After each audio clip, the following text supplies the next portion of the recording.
Compliments. Shaz Nawaz is a difficult act to follow. Big boots to fill, even for me. Even for you, understand, sir? Even for me. I don't think you'd agree with anything what you said at the beginning anyway. He wouldn't agree to that at all. No, there you are. Well, let's get on with it. I bet he's looking for me now. How dare he say that? There you are, yes. Also, you can text or WhatsApp us on 07745 278 978, or you could ring the studio on 01733 602 133. Today, we try to bring, each week we try to bring the best guests around the world. Today, our guest is called Richard Bowles. Richard is a 5 times world record holding endurance adventurer and international educator who delivers presentations at conferences and builds development programs for leaders. Richard's real expertise is creating genuine unforgettable experiences that stimulate action, lead to change, whether it's motivating employers, inspiring leaders, or moving on an organization through the consistent uncertainties of the modern world.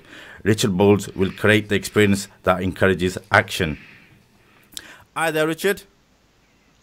Good evening. How are you? Good evening. Is it good morning there?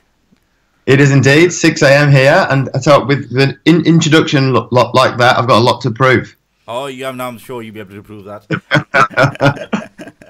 How are you keeping, Richard? You keeping well? I'm very well, mate. So I'm over here in Melbourne, Australia. It's pitch black this morning, and it's actually quite cold for the first time in months. Cold? Oh, we're used to that. We're not used to the warmth. Well, I say cold, but I think it's like 18 degrees this morning. Oh dear, all right. You must be suffering then, eh? From what we've had in recent weeks. Richard, good to have you with us anyway. Thank you very much for joining us here on Salaam Radio.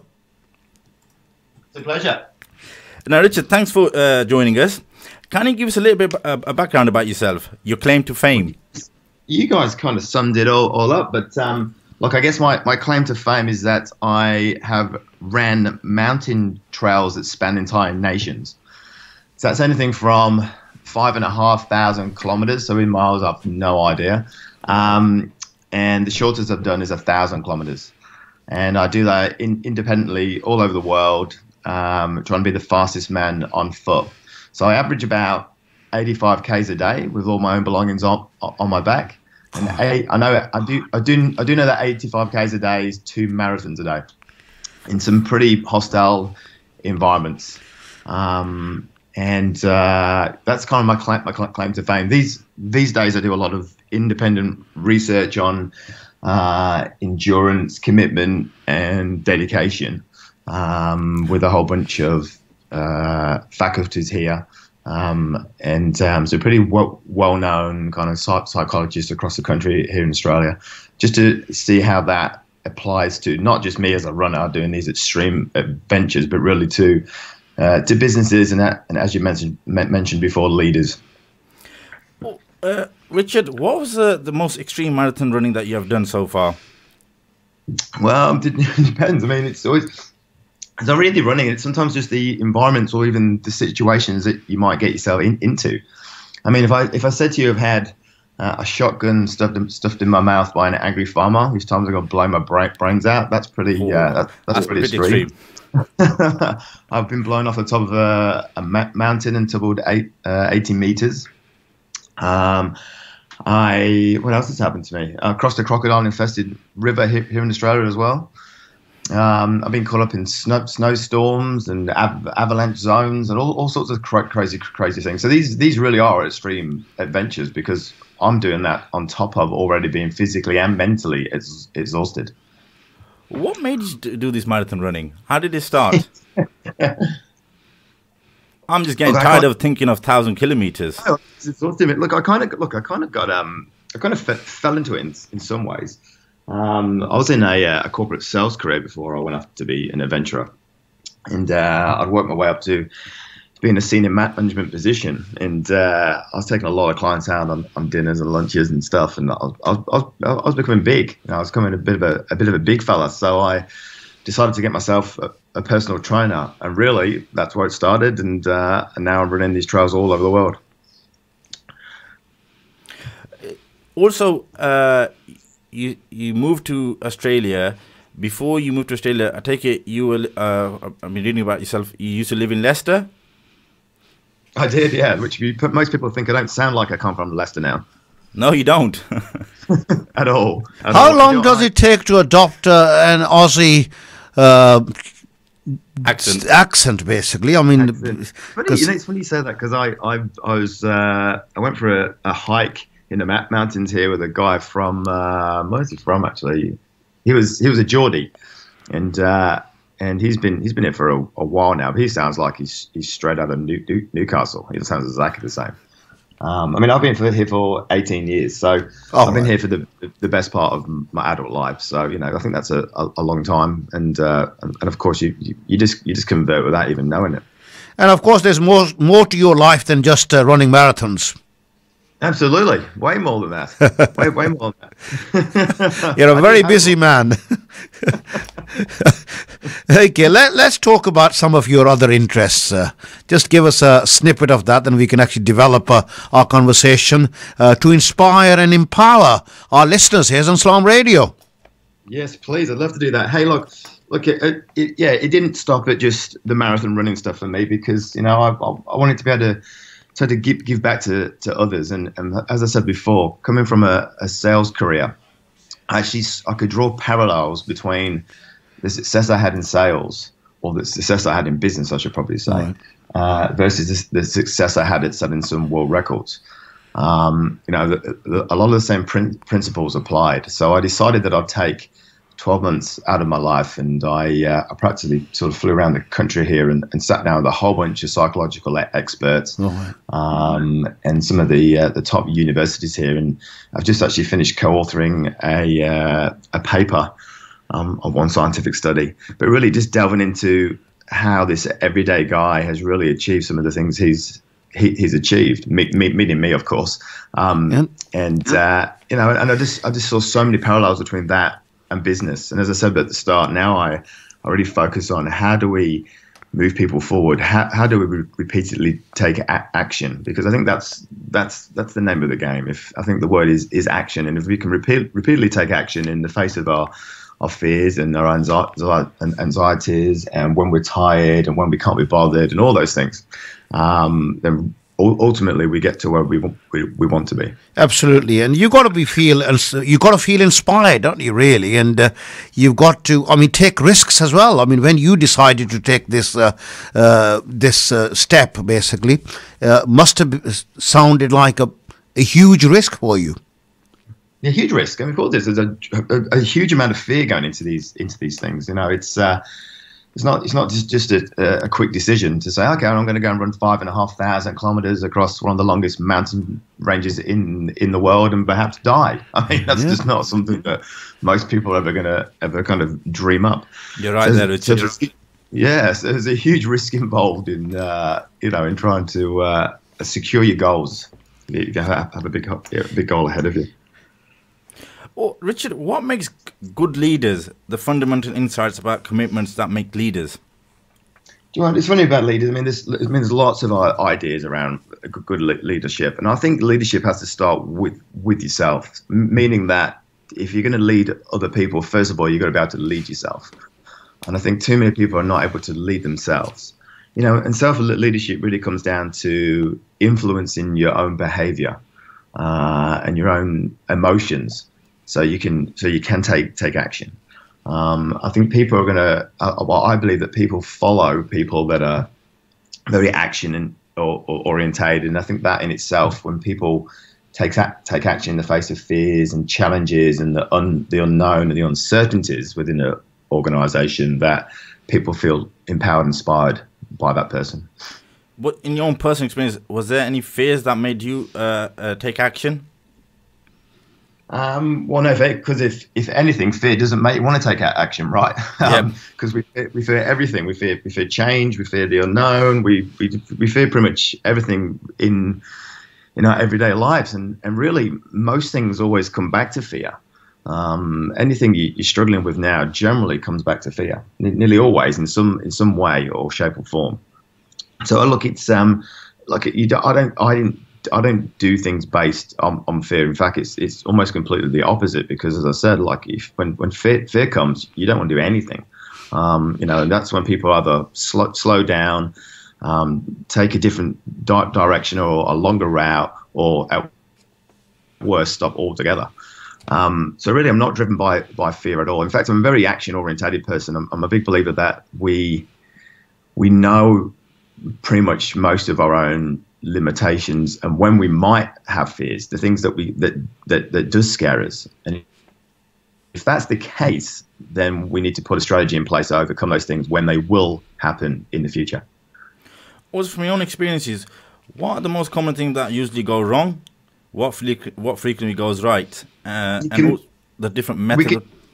We could throw it out there into the audience, because most things are going to go wrong when you're on one of those trips. Like you could ask anybody what might go wrong when you run 5,500 kilometers. There's a lot of things that can go wrong, but you have to remember that with business and life, like most things are out of your control. Like the things externally are always going to be out of your control, and that's why self-leadership is so important. It's about controlling the things on the inside, the things that you do have within your control, which is you.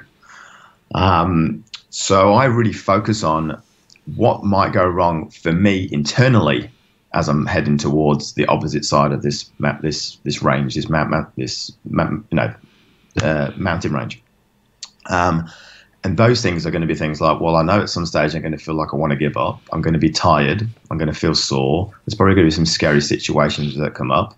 I'm going to be probably procrastinating. I'm going to definitely have in some form the can't be bothered.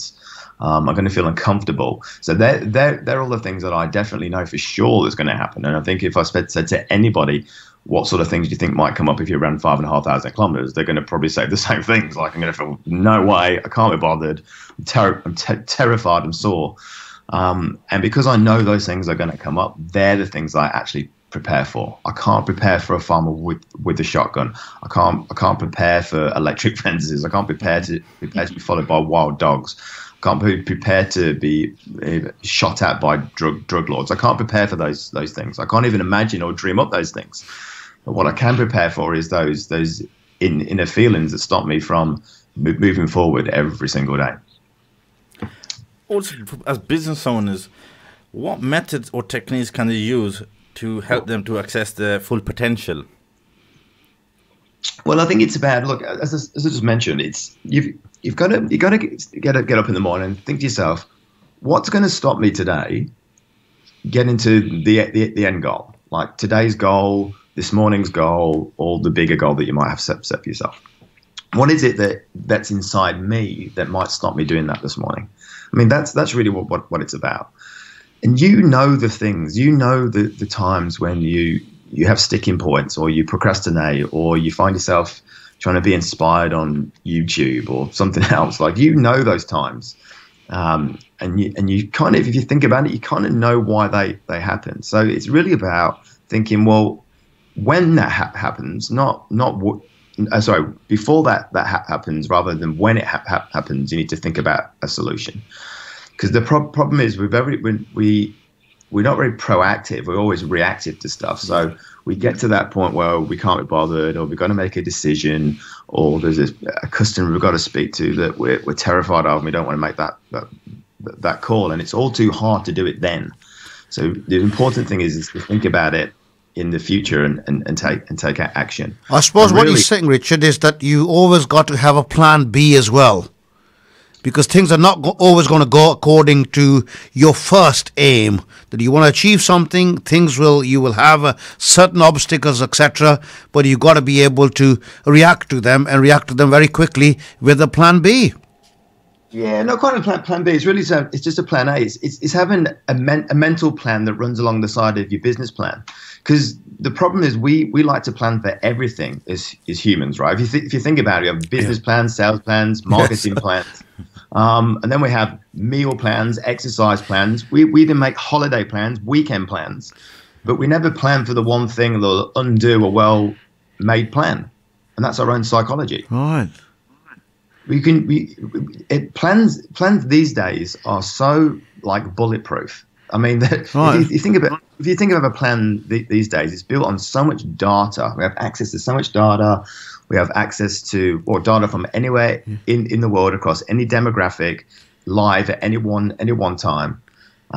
We can access stats for the future, and they predict pretty well these days. Plans are based on a whole lot of experience. There's so many people have done this stuff before. So if a plan's never executed in your business, if you actually look at it, mainly it's because you didn't execute it. It always comes back to you, the individual. So what I'm saying is you need to have a plan for your own psychology that runs along the side of your business plan, your marketing plan, your life plan, or whatever other plan you might have made for yourself. And the flexibility, I suppose, being flexible as well, in case.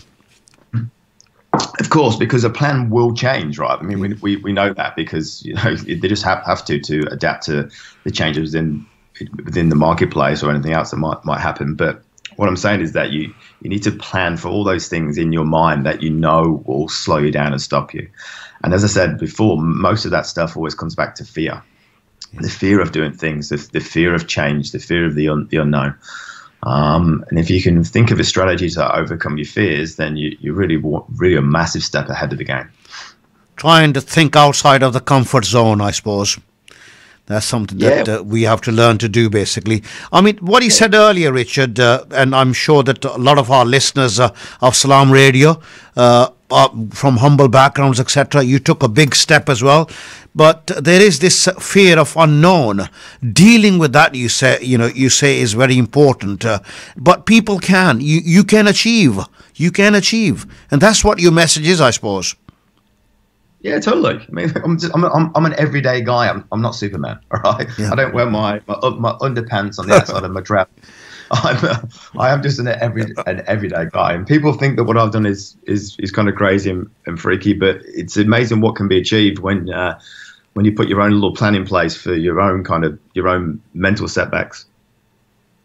Also, Richard, when you started your marathon, at the starting, and said there was a lot of barriers coming out of your comfort zone. How did you stick to that? For your next marathon, what did you realize that in the last marathon I didn't do this right? What should I do? How should I change it? And when you went out of your comfort zone, how did you overcome that? Yeah, so look, if we're going to go back to that kind of that internal that self plan. A lot of the experiences I have on some of these trails, I look back and go, why did that take me so long to do? Why did that slow me down? Why did that make it difficult? And then I think to myself, well, going into the next one, it's going to happen again. So if it's going to happen again, I'm going to put something in place to help me get over that.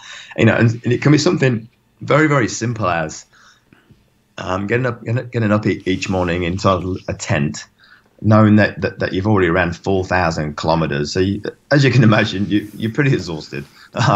Just a bit, yeah.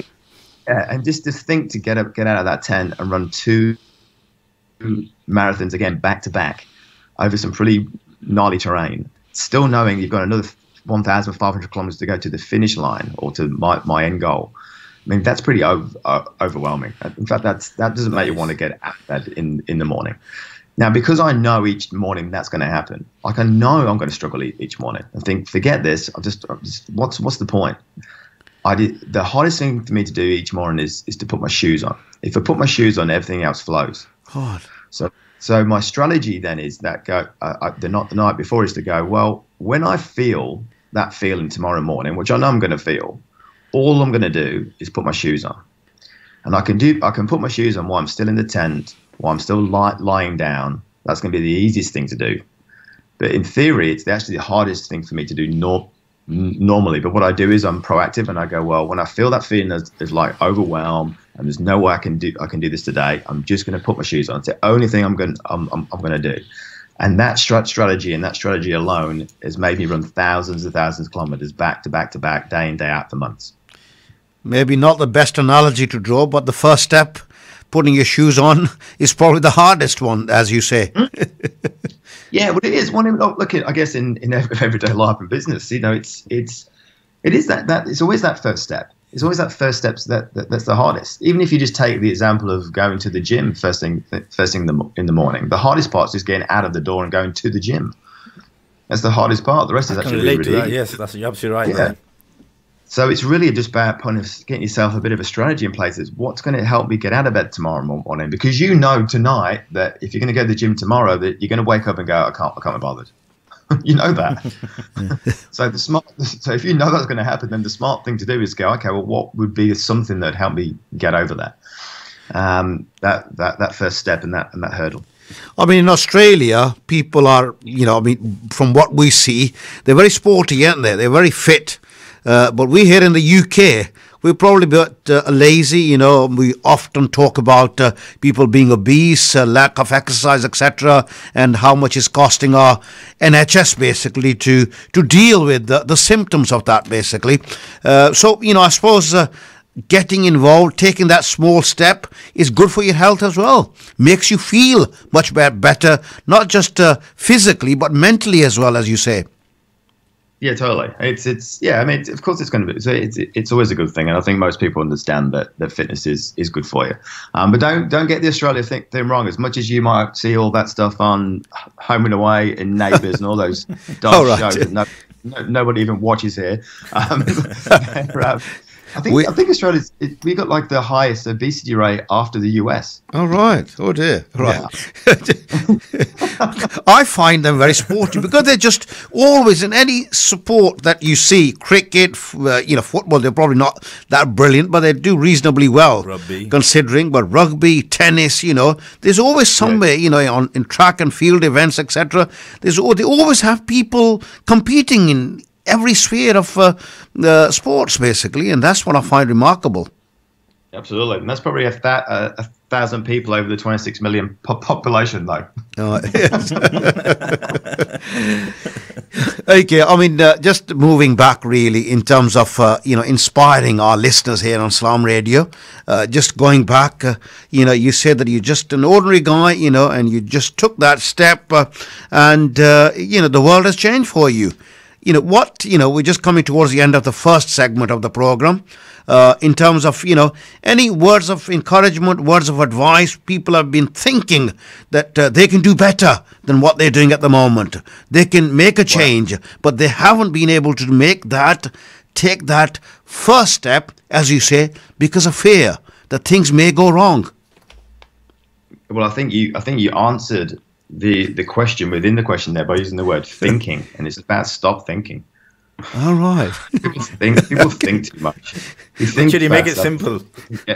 Thinking doesn't get you anywhere. You just got to take some action. And I know it's easier said than done. I do understand that, but really, if you think about fear, and I'll tell a story when we come back after the break. But fear, I mean, it's just a huge lie. Fear for the best part isn't going to kill you, isn't dangerous. It's literally just something you make up in your own mind. So you just got to understand that it's not real. It's just us making it up.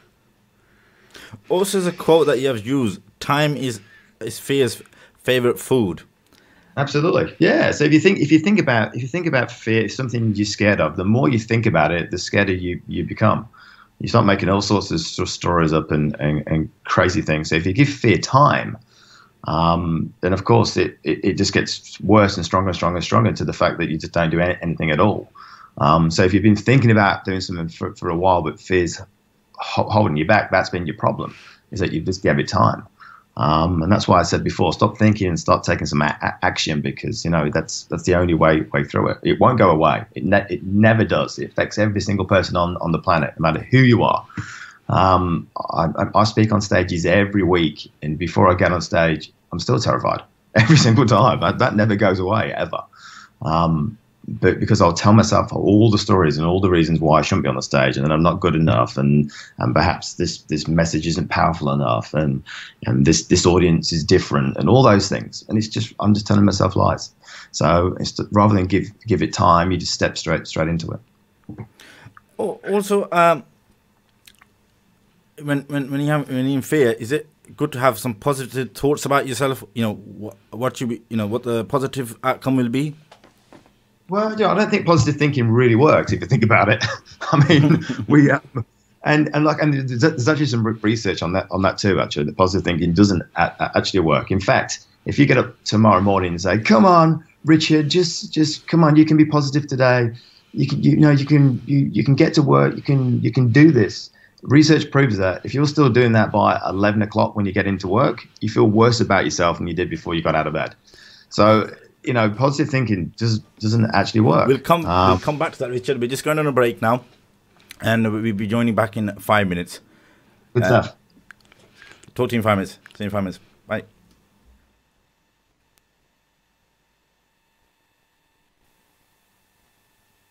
Stay tuned to Salaam Radio after this short ad break.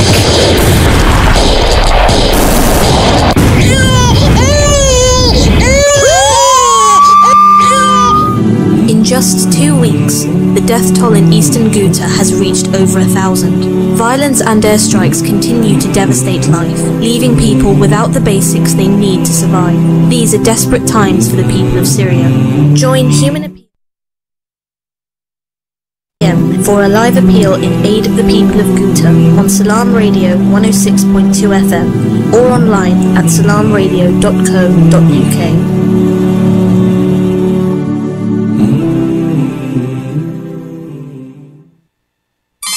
Have you visited Amar Food Store yet? Now open at Lincoln Road Triangle, 613B Lincoln Road, Peterborough. Pay us a visit and take advantage of our special offers and great range of products on groceries, vegetables, fruits and halal meat. All your favourite brands under one roof.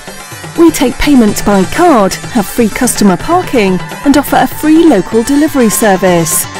Also available, PayZone for bill payments and money transfer services to Pakistan.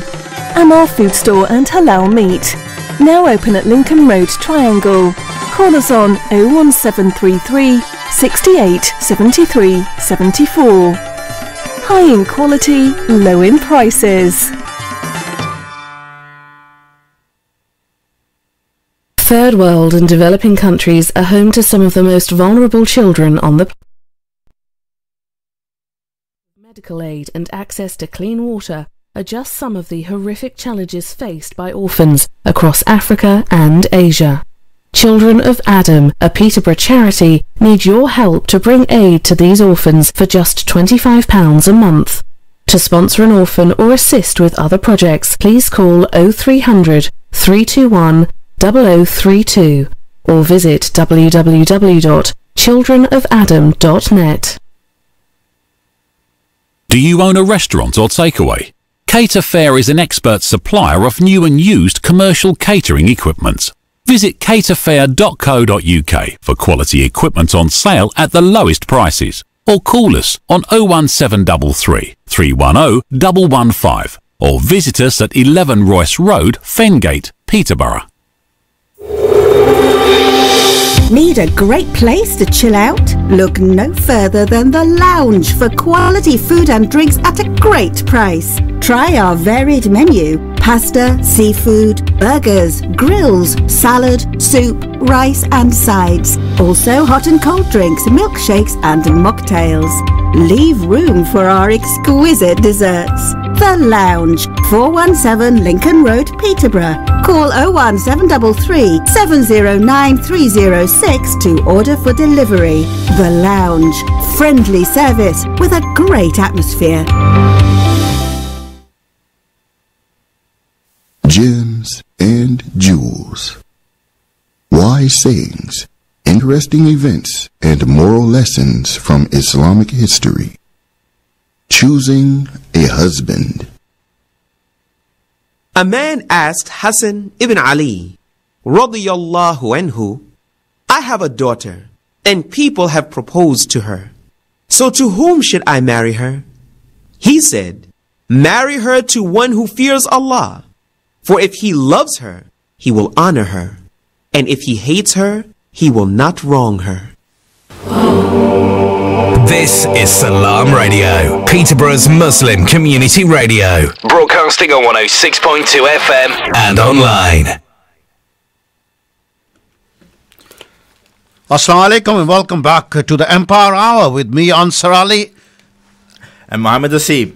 Today we got a guest called Richard Bowles. Richard Bowles is a 5 times world record holding endurance and adventurer and international educator who delivers presentations at conferences and builds development programs for leaders.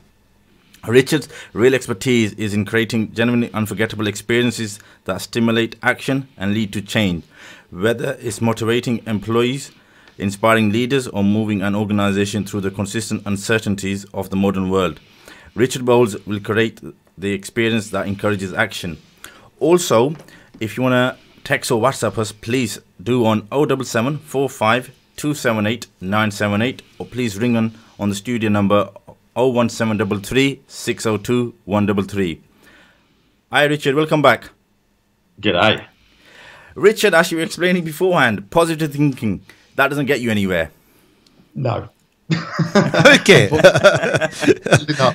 And how did you draw that conclusion, Richard, if I may ask? Well, I didn't draw that conclusion. As I said before the break, it's there's some research that proves that just doesn't work. That positive thinking doesn't. It's just it depends. It depends in the context, of course, because obviously you've got to say nice words to yourself. I mean, that's positive. But just trying to do things through positive thinking is just going to exhaust you and make you feel worse about yourself. So, yeah, it's not that I don't say positive things to myself. Far from it, I do all the time. But it's not my source. I don't rely on that source. Just I've got to do this. I'm going to do this. I'm going to be positive about it. Be positive about it, because it just doesn't work for you. And how do we, inspire ourselves then? What other techniques can we use to inspire, to get over that threshold of fear, not wanting to take that first step? Yeah, I think inspiration comes from, I think it has to be internal. Of course you can be inspired by other people's stories and other things, but that's kind of where it stops. You've got to, it's about being inspired in the moment when you need it. There's a whole source of inspiration and motivation and all that kind of stuff out there. You can look on any social media platform. There's a whole bunch of quotes, and I think intellectually you understand what those quotes mean, but they don't help you in the moment at times. I'm a big believer that inspiration comes from it's an internal thing, and it really comes to having a goal that you're emotionally connected to. So you kind of feel it rather than just wanting it. And I think there's a big difference between wanting a goal and needing a goal. And these things I've done is something that I need to do. And the need isn't a choice. A need is something you have to go and do. And to have that need, you need to find an emotional connection to what you're trying to achieve. It has to be something that really affects you emotionally, and therefore something you have to do. It's almost like if you think of it like thirst, for example. So you don't see a glass of water and become thirsty. You become thirsty and then go and search for a glass of water. And the interesting thing about that is that the longer you don't find a glass of water for, the thirstier you become. And then you start going out of your way to do anything to go and get a drop of water. And that's the kind of feeling you need to have when you're heading towards something. Because there's heaps of things that I want and I desire and I'd like, but the chances of me actually getting those things are pretty slim, because I don't feel like I need to have those things. Absolutely. And too often, thank you. That's very pertinent in the current climate. When we look at society, generally, when we see people who probably are our own peers, and someone has actually done remarkably well, and you're still standing in the same place in the mundane job, and things like jealousy creep in, but we don't think about what that person did to actually motivate himself, herself, to actually improve their life. Yeah, totally. You don't see that, and this is the problem. People see my end result and think, well, that must have been easy for him, and not taking into consideration that I had to get up every single day and run those miles. I had to actually do that. I think people miss the bit, the doing, and it's the doing bit that's really important. And as you mentioned, you look at other successful people, and that's the worst thing about social media at times, is that you see all this success and people having a great life around you, but you don't see the doing part. And if people documented the doing part, people would think differently about stuff. Because the doing part, like we're all trying to do, is hard. It's tough. And that's the bit that we need to take action in repeatedly, like we spoke about before. It's about, having a plan for the doing bit. The goal will always take care of itself, but the doing part, that's the tough thing.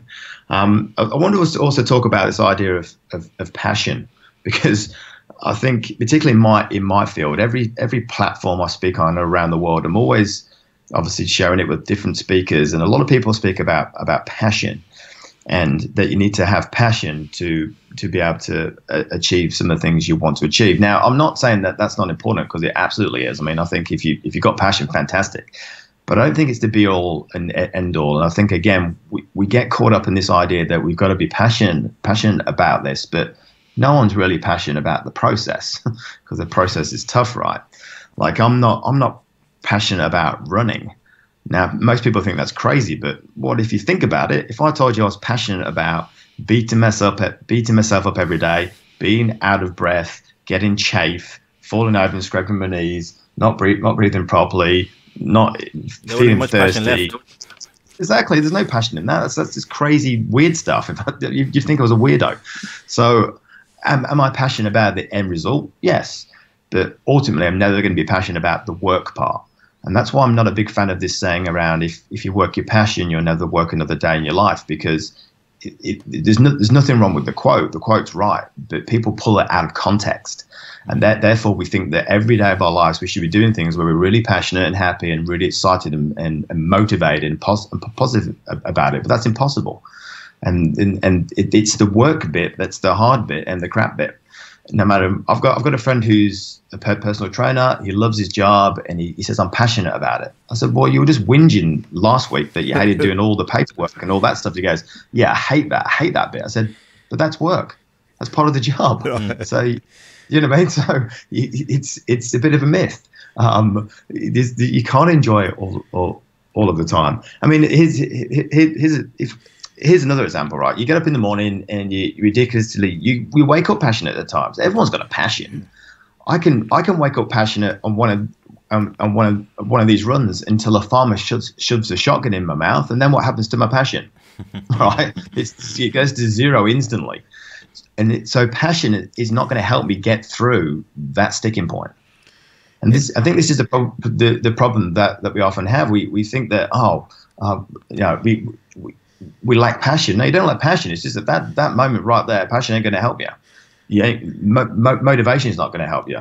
Positive thinking isn't going to help you in that moment, because we're all passionate, right? And we still all have these problems where we have these setbacks and these points throughout the day where we don't get stuff done because we'll be scared or we can't be bothered or for whatever reason. So if you're passionate, fantastic, but I don't think we need to lean too heavy on passion, because as I said before, passion is not going to get you past those challenges. I think that's a very relevant point. I mean, if I can bring in an experience that I took my grandson to football training.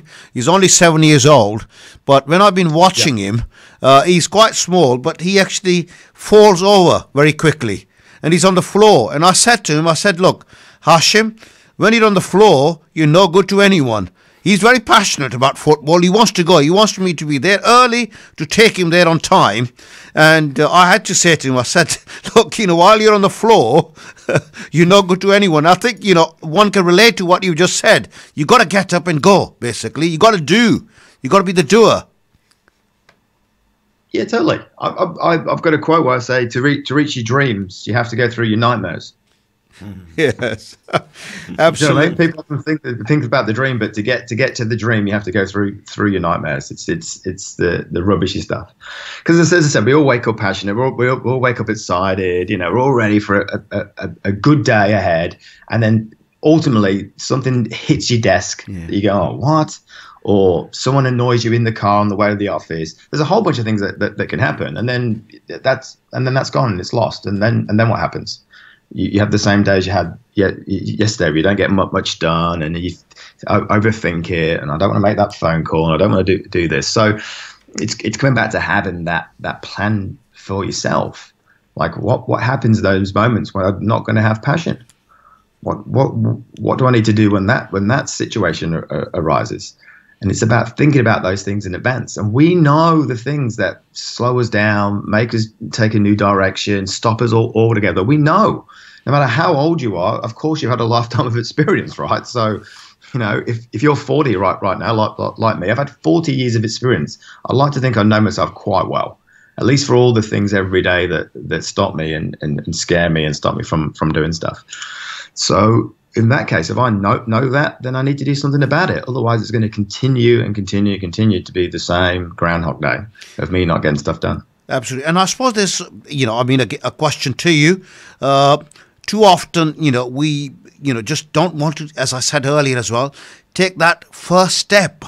That inspiration seems to be lacking, especially if you are in a family where, you've been in the same sort of trade, in terms of working class backgrounds, etc. And you think that's my lot, basically. I'm just not going to get any further because my father never did, my grandfather didn't, my brothers, and you still stay in the same thing. But it is having that inspiration, as you said earlier, because a lot of our listeners would probably, agree with that. Too often, if you are in a situation where people around you have not achieved, have not felt inspired to move on to newer things, more challenging things, then you will not be able to make that change, make that difference in your life.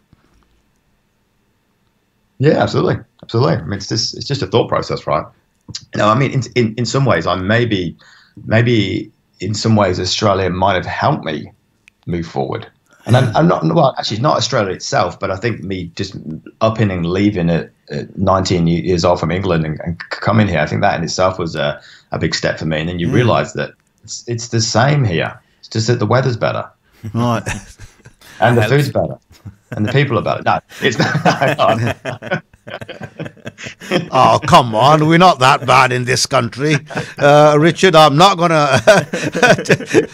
The weather I can accept, okay? But I'm not too sure. We have some great people here as well. You have some bad ones wherever you go as well. But here in the UK, we've got some fantastic people here as well who are very inspirational, and they've done well as well. Yeah. But we're grateful to people like you, who took that step.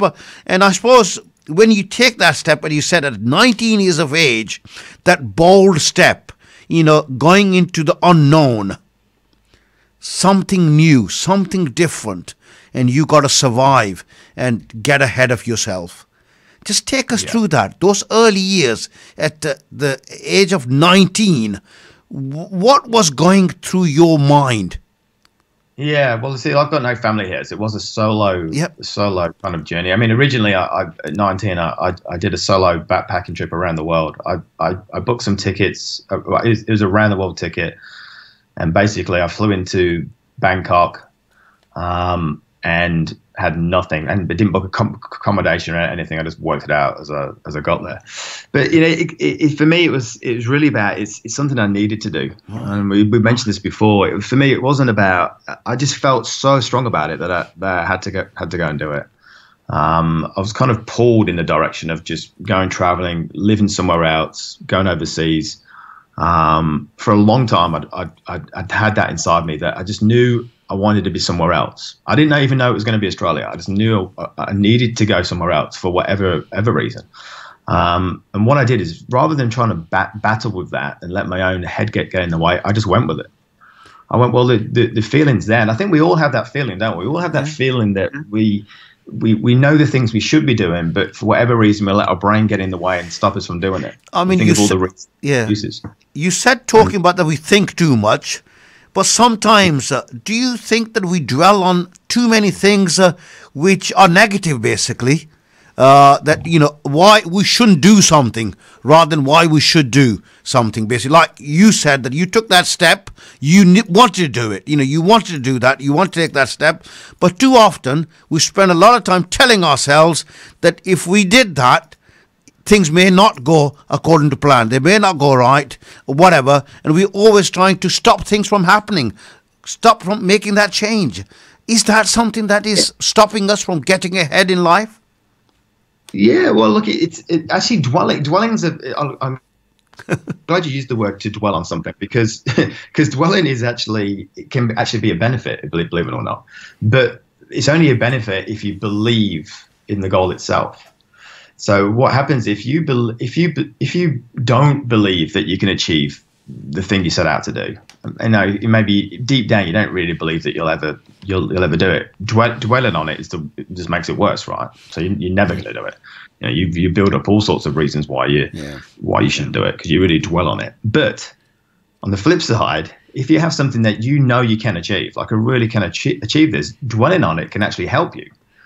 So there's some research done in New York University around this idea of mental contrast, and I'm not sure if you guys ever come across that before. No. Which is basically saying from where I am now to what I want to get done by the end of the day, I'm going to dwell on all the things that will stop me from doing that. Even though I know I can achieve it, I'm going to dwell on all the things that perhaps might stop me, which goes back to where we went at the start with this when I said how you have a plan for yourself. And just by dwelling on all the things that might come up and stop you from achieving that goal today, just by thinking about that, you already have a better chance of making that goal actually happen. So dwelling can actually can help. It's just the fact that we take it to extremes, don't we? That's the real problem, and we don't really believe that we can have that thing that we think that we might want. And I suppose the first thing is to develop that belief. Absolutely, it starts with you. And you just look. I know people talk about big whys and having a purpose and stuff. And look, and I've explored my reasons why I've done this. And in fact, it was part of the research I did with taking a year out and sitting down with a whole bunch of psychological experts, and I mean a whole bunch, from sports psychology, people with clinical backgrounds, personality experts. I did this thing called past life regression therapy, if you've ever heard of that. And for those people that don't know what that is, it's when you go back into the life before the life you had today. Right. And apparently I was a horse. I did a running horse? whole bunch of absolutely a stallion, a racing stallion. So I did a whole bunch of research, and one of those things is to try and find out why. And I searched so hard for the why that it made me even more depressed because I couldn't figure out exactly why. So I realized that why is not always that important, and just really sometimes that feeling inside can be the biggest why you'll ever have. That intuition, that knowing that this is what I feel I want to go and do, but my monkey brain, the chit chat, the monkey chatter in my brain will stop me from doing that.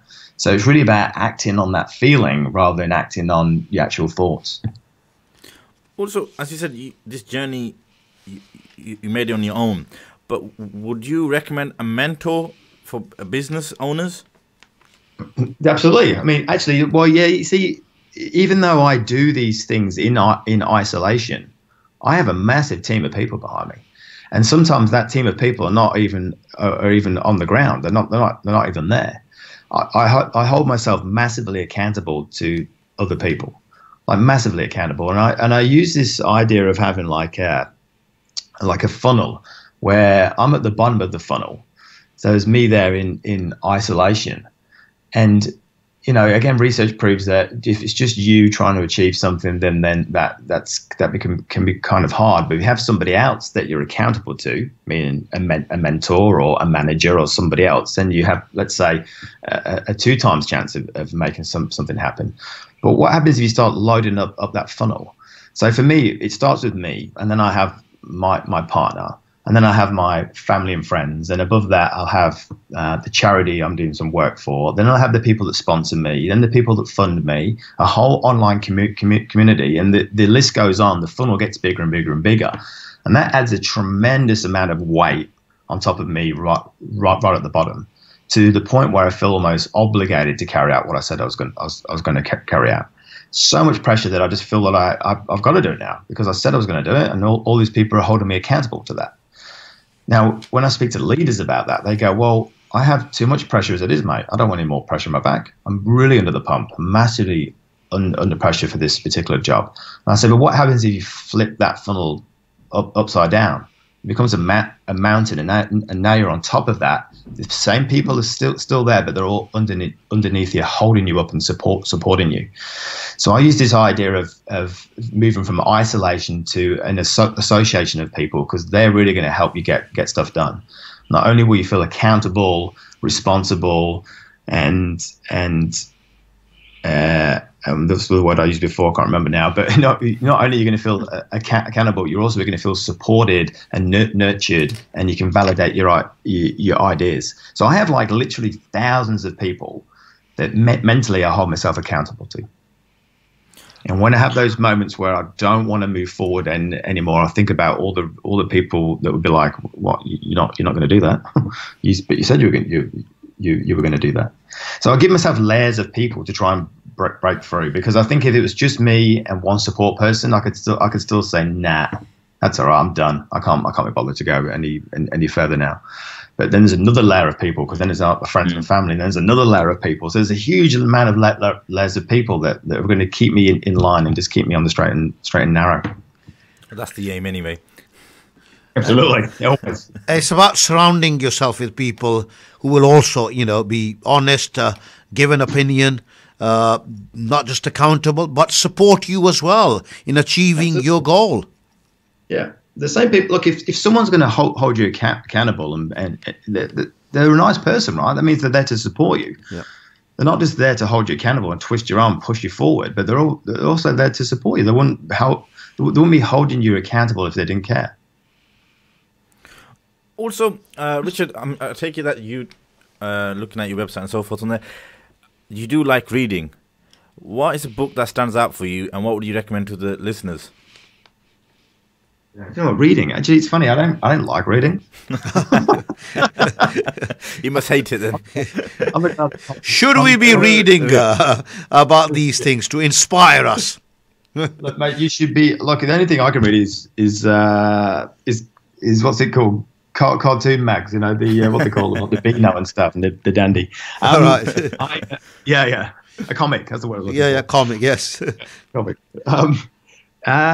Actually, I've just finished reading the Alchemist, and I've been told about this book for years and years and years and years and years, and I was just like, whatever, because I don't like reading, but I'm actually really glad I read it, and it really actually just touches on that whole idea of what we've kind of touched on, which is just that feeling that you should follow. That's kind of the way forward. That's the thing that never lets you down, isn't it? That feeling, when I think about it, it's that intuition where you listen to it and you decide that no, I'm not gonna do that thing now, and then you realize minutes later that something bad happened. You went, wow, if I'd done that, I would have been stuck in that situation. So I think there's a lot said for intuition and that feeling that's inside you. But as far as other books go, I do struggle to read books. I actually don't read that many books. I read a lot of research papers, but then they're not going to help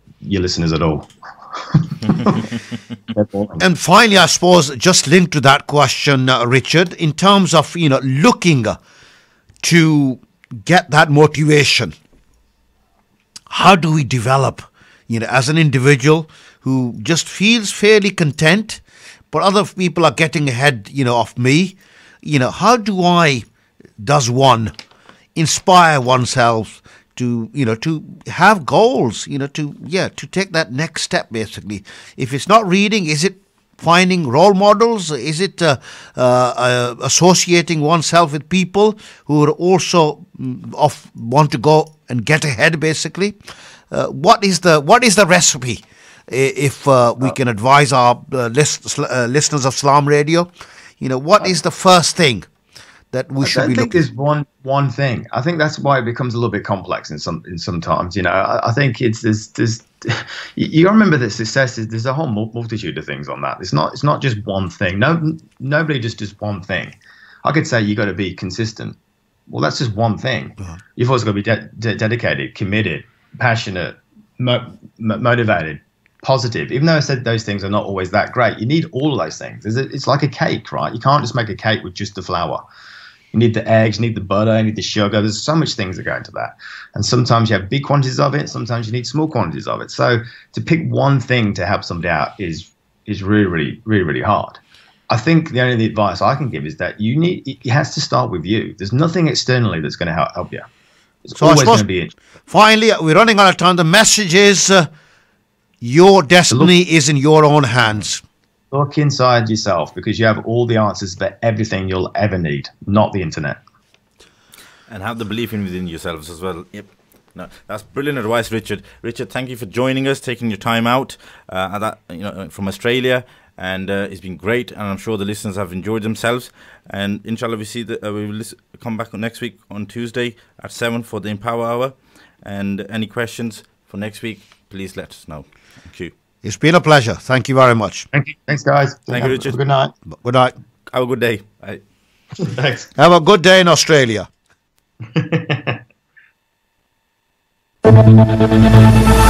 Your number one for local, national and